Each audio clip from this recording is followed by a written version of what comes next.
चंदौली में सीएम योगी आदित्यनाथ ने कहा कि डबल इंजन की सरकार जनपद के सर्वांगीण विकास के लिए प्रतिबद्ध है। उन्होंने बताया कि चंदौली में हजारों करोड़ का निवेश आ सकता है, जिससे हजारों युवाओं के लिए रोजगार के अवसर बनेंगे। मुख्यमंत्री ने एक पेड़ मां के नाम अभियान के तहत कलेक्ट्रेट परिसर में रुद्राक्ष का पौधा रोपकर हरित उत्तर प्रदेश का संदेश दिया। उन्होंने गंगा एक्सप्रेसवे और पूर्वांचल एक्सप्रेसवे के जरिए जनपद को बेहतर कनेक्टिविटी देने की घोषणा की है।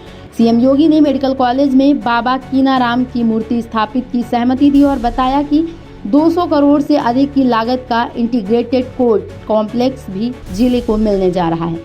बता दें कि नौगढ़ क्षेत्र में लैंड बैंक के माध्यम से उद्योगों को आमंत्रित करने की बात कही गई, जिससे चंदौली औद्योगिक प्रधान जनपद के रूप में उभरेगा।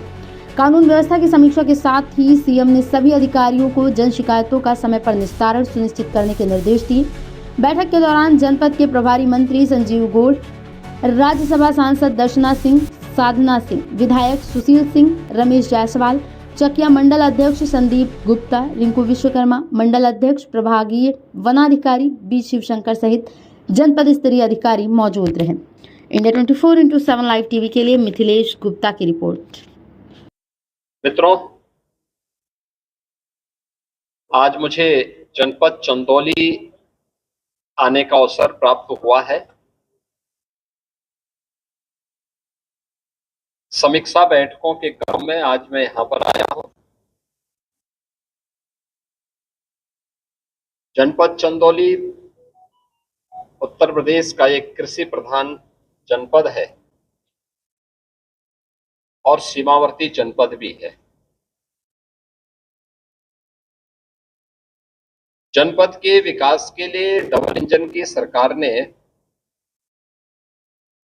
ढेर सारे कार्यक्रम पहले से ही आगे बढ़ाए हैं। इसमें आदरणीय प्रधानमंत्री जी के विजन के अनुरूप वाराणसी का रिंग रोड चंदौली होते हुए एक विकास की धुरी बन रही है। बाबा कीनाराम जी की स्मृति में बना हुआ यहाँ का मेडिकल कॉलेज गत वर्ष संचालित हो चुका है और सफलतापूर्वक वह कार्य कर रहा है। जनपद के विकास के लिए माननीय जनप्रतिनिधियों ने जितने भी अन्य प्रस्ताव दिए थे, इन्हें हमें तेजी के साथ आगे हम लोगों ने बढ़ाया है। वर्षों से जो मांग थी जनपद चंदौली की, यहाँ का जिला जनपद कोर्ट के निर्माण के लिए हम लोगों ने यहाँ पे 200 करोड़ रुपए से अधिक की लागत का एक इंटीग्रेटेड कोर्ट कॉम्प्लेक्स हम दे रहे हैं, जिसमें जिला कोर्ट, जिला स्तरीय कोर्ट जितने होंगे सब तो उसमें बनेंगे ही एक छत के नीचे। अधिवक्ताओं इसमें इंटीग्रेटेड कॉम्प्लेक्स उसका बन रहा है और वह हम लोगों ने स्वीकृति राज्य सरकार के स्तर पर पहले ही दे दी है। आज यहाँ पे कुछ मुद्दों को लेकर के मैं आया हूं। खास तौर पर बॉर्डर क्षेत्र है, उसकी अपनी चुनौतियां भी हैं। यहाँ के लोगों ने, यहाँ के जनप्रतिनिधियों ने काफी मेहनत से इस जनपद के विकास के लिए अपना योगदान दिया है और जनपद तेजी के साथ आगे बढ़ भी रहा है।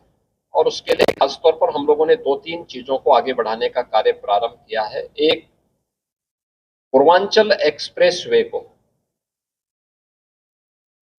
जो लखनऊ से गाजीपुर तक पहले ही आ चुका है, लोग उसका लाभ ले रहे हैं। चंदौली होते हुए सोनभद्र शक्तिनगर तक पहुंचाने की कार्रवाई, और इसको हम लोगों ने अपनी सैद्धांतिक सहमति दी है। उसके सर्वे के कार्यक्रम अभी चल रहे हैं और बाद में फिर इस कार्यक्रम को हम लोग आगे बढ़ाएंगे। चंदौली की सीधी कनेक्टिविटी प्रदेश की राजधानी लखनऊ से और देश की राजधानी दिल्ली से इस एक्सप्रेसवे के माध्यम से होगी। दूसरा, चंदौली को दूसरा लाभ मिलेगा गंगा एक्सप्रेसवे का। गंगा एक्सप्रेसवे ये मेरठ से वर्तमान में प्रयागराज के बीच में अपने निर्माण के अंतिम चरण में है। प्रयागराज से मिर्जापुर भदोई होते हुए वाराणसी होते हुए, चंदौली होते हुए गाजीपुर तक मिलाने की कार्रवाई। यह भी एक बड़ी उपलब्धि जिले के लिए होगी। चंदौली ये 2 एक्सप्रेसवे के साथ एक साथ जुड़ेगा और इसका व्यापक लाभ अभी चंदौली को मिलेगा। यद्यपि चंदौली के अंदर से भारत सरकार के स्तर पर एक ग्रीनफील्ड एक्सप्रेसवे का निर्माण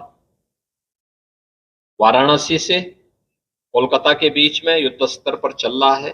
आने वाले समय में इनका लाभ भी यहाँ पे प्राप्त होगा। आज यहाँ पे बाबा कीनाराम मेडिकल कॉलेज में बाबा कीनाराम जी की मूर्ति की स्थापना की बात भी हुई है, उसको भी हमने अपनी सहमति दी है। यहाँ के विकास से जुड़े हुए, चाहे वह गंगा नदी में अतिरिक्त पुल की बात हो या फिर दीनदयाल उपाध्याय नगर में एलिवेटेड ब्रिजेज के निर्माण को लेकर के, इन सब के भी प्रस्ताव हम लोगों ने शासन में मांगे हैं। नौगढ़ क्षेत्र में व्यापक लैंड बैंक के माध्यम से निवेश के प्रस्तावों को हम आमंत्रित कर सके। इस अभियान को गति देने के लिए मैंने आज प्रशासन से कहा है